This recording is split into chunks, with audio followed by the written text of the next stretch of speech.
bəlli olan nəticənin müzakirəsi özü israfçılıqdır. Buna görə də xarici ölkələrdə bir protokol anlayışı var. Artıq dünyada bir protokol anlayışı var. Xüsusilə də randevu. Məsələn, bu randevu məsələsi dünyada işlənmiş bir mövzudur. Hətta biz zaman-zaman Almanlar, keçdi ölkələrin təcrübəsindən danışırıq. Nədən bunu özümüz yaşamırıq? Amma halbuki İslamda ən önəmli namazın bəlli bir saatlarda 6-17-dirsə, 6-18-dirsə keçərsizdir. Namazın artıq zamanı keçmişdir. Bu qədər İslam, Almanlar, Fransızlar deyir, biz bunu sizlərdən öyrəndiyimiz halda, amma şərq dünyasına bir baxın. Bütün dünyada bir protokol anlayışı var. Neçə dəqiqə görüşüləcək, neçə dəqiqə müzakirə ediləcəkdir. Bir randevuya qarşılıq, sayğınlıq vardır. Yəni bunlar üzərində işləmək lazımdır ki, insanlar bilsin ki, saat, zaman nə deməkdir. Zamana sayğı duymayan insan özünə də sayğı duymaz.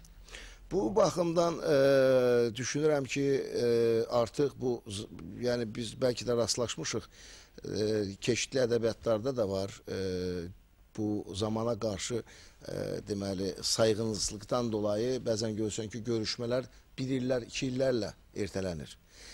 Biz amma zaman-zaman görəndə ki, bəzi kimsələr sevinərək verdiyi görüşə özü örnək olması gərəkən, vəzifəli şəxs işçilərinə örnək olması gərəkən, özü təsbit etdiyi zamana vaxtına gəlmirsə, bir utanclıqdır. Əslində, o zevq alır, amma bunun qarşılığında düşünməlidir ki, bu artıq gerizəkalıqdır.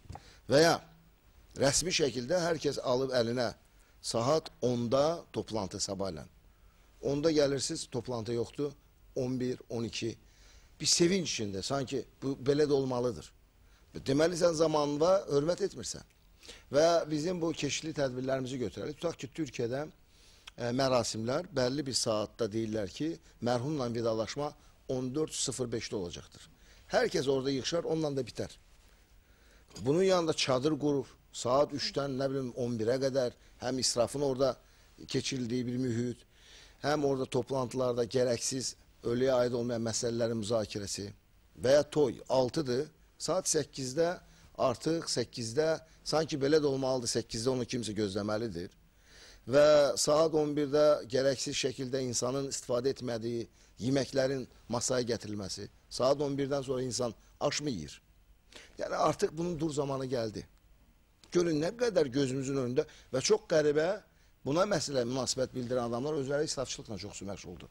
Bunu deyən adamlar bəzən onu özü yaşamır. Ümumiyyətlə protokol anlayışı var. Maksimum insan bir kimsəni 10 dəqiqə gözləyər. Onun xaricində gözləyərsə özünə hörmət etməz. Hətta zaman-zaman xarici ölkələrdə olduğum sırada bir təcrübə yaşamışam.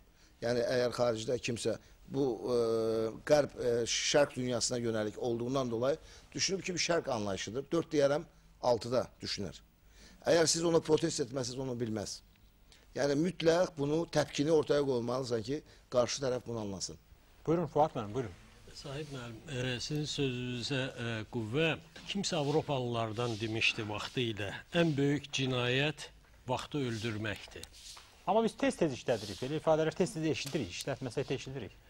Mən deyərdim ki, mənim yadımda deyil. Yəni, mən də məndən yaşlılardan eşitmişdim. Deyəsən Malinovskidən söhbət gedirdi.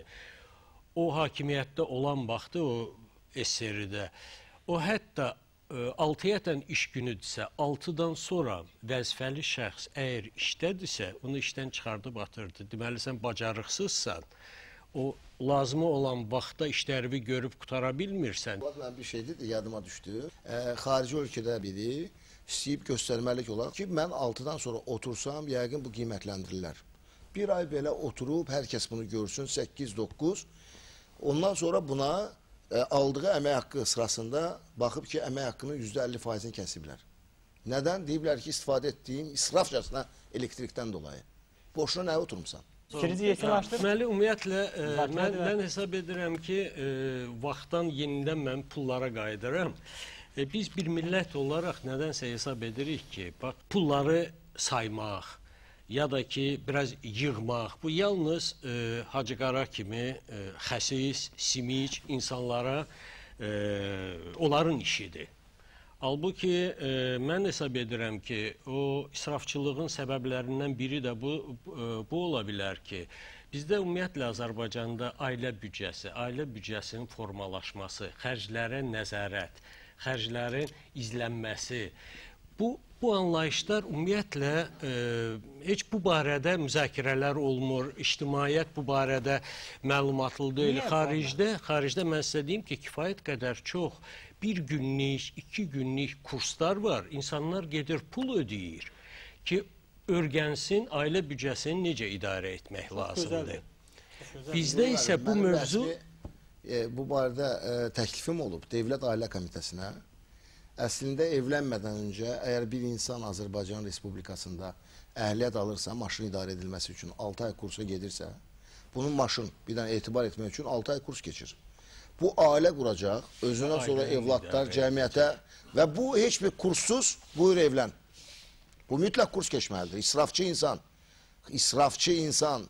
Bilirsiniz, bütün ailənin dağılmasının 99% bu məsələdən qaynaqlanır. Fuad müəllim o məsələni dedi ki, xaricdə 2 günlük ən az olsa da kurslar. Bəli, və mən sizə deyim ki, bu çox yayılmış belə bir fikirdir, inkişaf etmiş ölkələrdə ki, qənaət et və yaşayış səviyyəvi qaldır, yüksəlt. Çox dəbə düşübdür, hər şeydə, xüsusən də gənclərin həyat qurmaq məsələsinə gələndə, bax, deyirik, tibbi yoxlamadan keçməmiş olmasın.